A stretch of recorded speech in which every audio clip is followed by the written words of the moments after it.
Hey y'all, what's up? My name is Tom Mizzle. You can watch my channel Mental 14, and I'm here doing a review of Iyanla, Pride vs. Prejudice, Part 2. This is season finale. Alright, I don't think this is going to be a long review. I'm just going to talk some key points that I got from this. I'm not going to go play by play of what happened in the episode, but because it's continuation is basically the same thing. I just feel like Rita, she's really not really having a hard time understanding or willing to understand, and she's having a hard time understanding what's being told to her, or she's not willing to open up to understand. Because throughout this episode, I just get so frustrated with this lady. Like she hearing things, but she's not listening. Like basically that section with her son, I'll get to that later because that's how most I want to talk about. The section with Rita and her son. But we know that Rita tried to fight to be right. She always trying to fight to be right. She don't want to be corrected. She don't like to be wrong. She said, I don't try to be like that and stuff like that. But she said, you're not trying to be wrong either. So you all try to fight. That you gotta have your way. She very judgmental.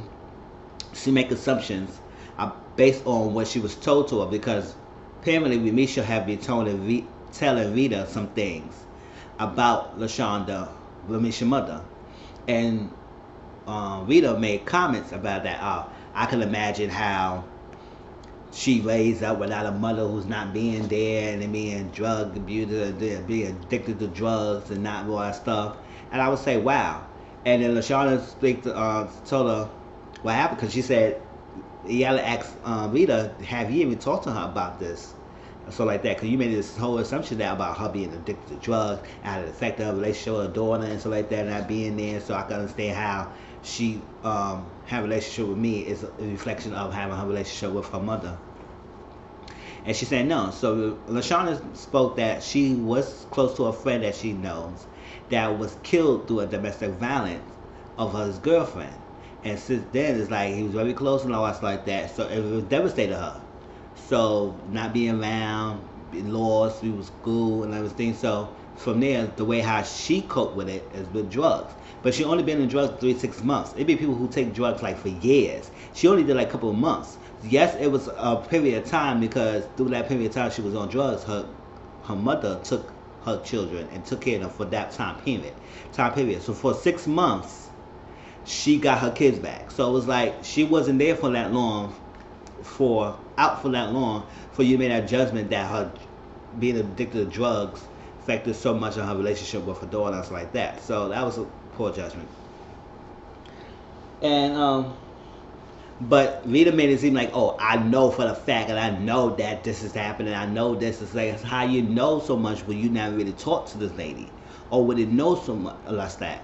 So y'all was breaking it down to like, you really, she said it's not really racist thing, because she said no, I'm not racist. It's there, but it's really more of cultural arrogance, because she is cultural arrogance of two different things about, because she grew up one way, so she is different and blinded about how other people grow up and stuff like that, how they affect their lives and what they go through, because she based her standards to them, and it was not to her standards that she judged it.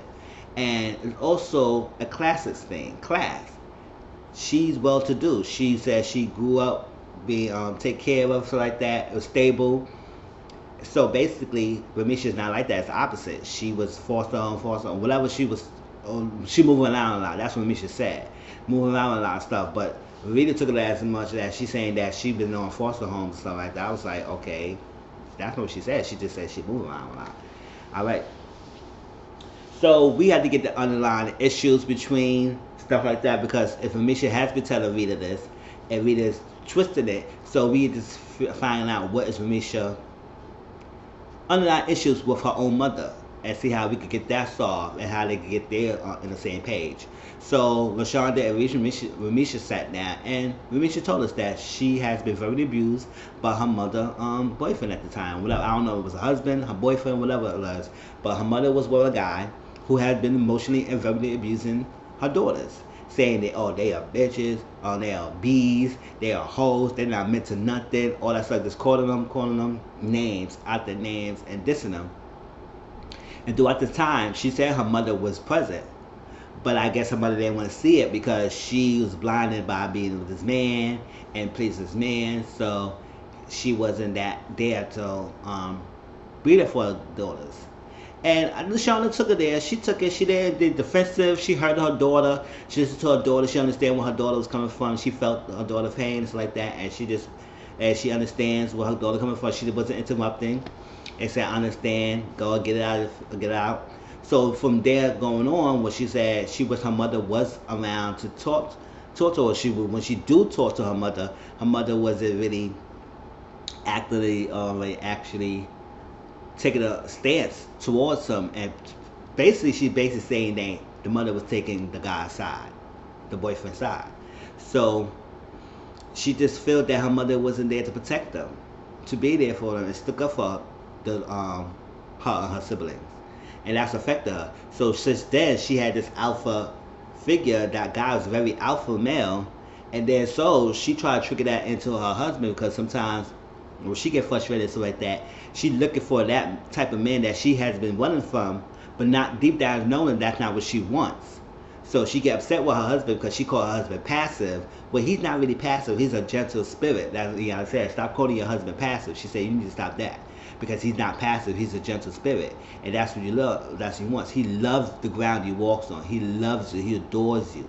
He shows the love that you probably want to see from your own mother showing, and that's that.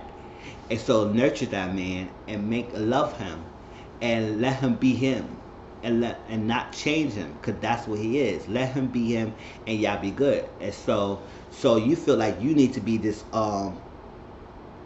overspoken, talkative over him, and being bossy and stuff like that, because he has a passive thing you keep saying. But knowing down inside, you just want him to be bulk up to do what the alpha man that you experiences, but you did not want that. That's deep down, you don't want that. So she said she just feel like she needs to work so hard not to be what she was told to be. Like she was not. She worked so hard not to be a B, not to be a hoe, not to be this, that, like that. And so I was telling her, if you work so much to trying to prove that you not to be what they say you were supposed to be, then you are stopping your growth, and you are basically working on their time. And that's not how it's supposed to be. It's supposed to be in your time. So just let that go and just be you and do what you got to do, and break that thing that you had to prove yourself so much about other people, and just love yourself and love your marriage.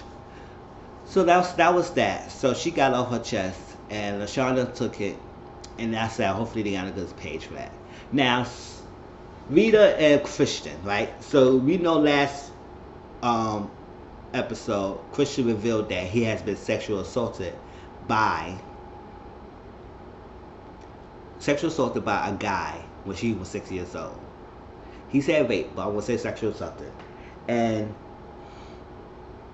he told Rita, because it was a time for Christian to get out as a grown man to tell his mother his experience and how it felt. And then Iyanla want only Rita to listen to her heart, not hear, listen to her heart, and hear what he's saying. Listen to what he's saying to you, and then we go from there, so like that. So he basically said that he felt like he was not protected. He felt alone. He felt scared that he did not want to be alone. All that they said he was wished that he didn't have, but the mom was not there. So basically he told the story again that he was walking home. The guy wanted to show him a turtle. He went with the guy, and then he went in the bushes, and then the guy raped him. So after that happened, he went home, sat in the couch and watched TV. And he didn't tell the mother none like that yet, right away. He didn't tell the mother right away. Now, when he was saying that, and he was saying that he felt, the reason why he didn't tell her, he felt like he would be neglected by her, and that she wouldn't love him anymore, or not show any feelings, or show any emotions or anything towards help him feel better, or make sure that he knows that she's there for him. He felt alone being around her, so it wouldn't felt any protection or anything worth it if he would tell her, because he said he felt like she wouldn't be there for him like he wants to be. So when after all that, she said, I just feel all that stuff, she was like, He said when he needed you, you wasn't there, and he was sad because of that. So she was like, no, no, no. So I was like, what are you saying no for, Rita? What is no? What is no? So basically, all that time, all that thing he was saying, you could tell that it was breaking him down a little bit, because Christian has just like his body posture. He was mostly like this, and you could tell he was very heavy what he trying to say. So you got to keep telling him to shield up, shield up, shield up means to let it in. Don't break down too much. Don't break down. Hold yourself in and shield up to get what the reaction is. Whatever your mother, whatever her reaction is, you go be all right. But shield up yourself and make sure you stay hold to you and stay in it. Stay in it. So she was like, oh no, I was there 10 minutes later. I was there 10 minutes later. I was like, that's not the reaction or response. So Iyanla asks you, how do you feel when your son just told you that he's been sexually assaulted? And she didn't want to say that. She said, oh, blame me. Somebody needs to get the blame. So I get the blame. I said, Vita, you're not listening. She asked you all that. She asked you, how do you feel?